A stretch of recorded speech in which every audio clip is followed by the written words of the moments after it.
ആരാണ് മുസ്ലിം എന്ന് ഞാൻ പറഞ്ഞു തരട്ടെയോ? അന്ത്യപ്രവാചകരുടെ അന്ത്യപ്രഭാഷണത്തിന്റെ അവസാന ഭാഗം, അൽ മുസ്ലിമു മൻ സലിമൽ മുസ്ലിമൂന മിൻ ലിസാനിഹി വയദിഹി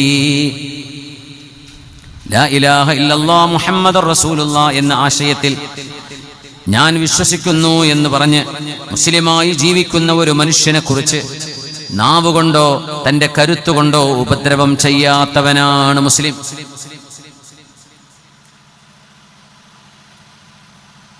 നാവുകൊണ്ട്, വയദിഹി സ്വാധീനം കൊണ്ട്, കരുത്തുകൊണ്ട്, കൈകൊണ്ട് ഉപദ്രവം ചെയ്യാത്തവൻ.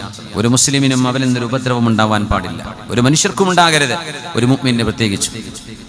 മേക്കെട്ട് കയറാൻ ആരും കിട്ടുന്നില്ല. ഇപ്പൊ കിട്ടുന്ന മുഅ്മിനീങ്ങളൊക്കെ മേക്കെട്ട് കയറാൻ. അതിൽ തങ്ങന്മാരുണ്ടാവും, ഉസ്താദന്മാരുണ്ടാവും, സാധാരണക്കാരുണ്ടാകും, പണ്ഡിതന്മാരുണ്ടാകും. മുസ്ലിം എന്ന കാറ്റഗറിയിൽ നിന്ന് പുറത്തു പോകും. നമ്മൾ ആലോചിക്കേണ്ടത് ഗൗരവമാണ്. സുന്നത്തെ ജമാഅത്തൊക്കെ പിന്നെ ബാക്കിലേ വരുള്ളൂ. ആദ്യം കിട്ടേണ്ടത് ഇസ്ലാമാണ്.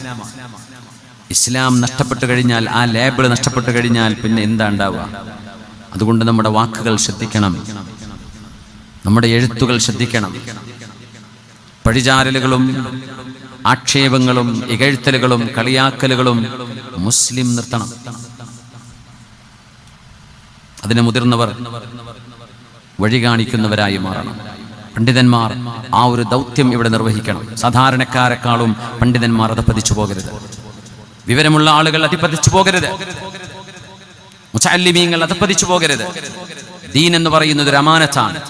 ഒരു തലപ്പാവ് എന്ന് പറയുന്നത് ഒരു വെള്ള കഷ്ണം മാത്രമല്ല. തലപ്പാവ് എന്ന് പറയുന്നത് ഒരു അമാനത്തിന്റെ അടയാളമാണ്. ആ അമാനത്ത് അറിയില്ലെങ്കിൽ അത് താഴെ വെക്കണം. അൽ മുസ്ലിമു മൻ സലിമൽ മുസ്ലിമൂന മിൻ ലിസാനിഹി വയദിഹി. ഒരു മുസ്ലിമിന് പോലും നിങ്ങളുടെ നാവുകൊണ്ടോ നിങ്ങളുടെ സ്വാധീനവും നിങ്ങളുടെ കരുത്തും കൊണ്ടോ നിങ്ങളുടെ എഴുത്തുകൊണ്ടോ ഒരു മുസ്ലിമിന് വേദനിക്കാൻ പാടില്ല. അന്യായം ചെയ്യരുത്, ഇകഴ്ത്തലുകൾ ഉണ്ടാകരുത്, അഭിമാനം ഇടിച്ചു തകർക്കുന്ന വാക്കുകൾ പറയരുത്. പുണ്യനബി തങ്ങളുടെ അറഫ പ്രഭാഷണമാണിത്. അവസാനത്തെ വിടവാങ്ങൽ പ്രസംഗമാണിത്. 23 വർഷത്തെ ദഅവത്ത് കഴിഞ്ഞിട്ട് പുണ്യനബി ചോദിച്ചു, ആരാണ് മുഅ്മിൻ എന്ന് ഞാൻ പറഞ്ഞു തരട്ടെയോ? അൽ മുഅ്മിനു മൻ അമിനഹുന്നാസ് അലാ അംവാലിഹിം വഅൻഫുസിഹിം. ഒരു മുഅ്മിൻ എന്ന് പറയുന്നത് മറ്റു ജനങ്ങൾക്കെല്ലാം ആ മനുഷ്യനിൽ നിന്ന് ഈ ജനങ്ങളുടെ സമ്പത്തിനോ ശരീരത്തിനോ ഒരു ഉപദ്രവവും ഉണ്ടാവുകയില്ലെന്ന് ആരെക്കുറിച്ചാണോ നിങ്ങൾക്ക് സുരക്ഷ തോന്നുന്നത്, അയാളാണ് മുഅ്മിൻ. ഒരു വ്യക്തി, ആ മനുഷ്യൻ എന്റെ സമ്പത്തോ എന്റെ ശരീരമോ എന്റെ അഭിമാനമോ ഹനിക്കുകയില്ലെന്ന് അയാളെക്കുറിച്ച് നിങ്ങൾക്ക് ബോധ്യമുണ്ടെങ്കിൽ ആ മനുഷ്യനെ നിങ്ങൾക്ക് മുഅ്മിൻ എന്ന് വിളിക്കാം.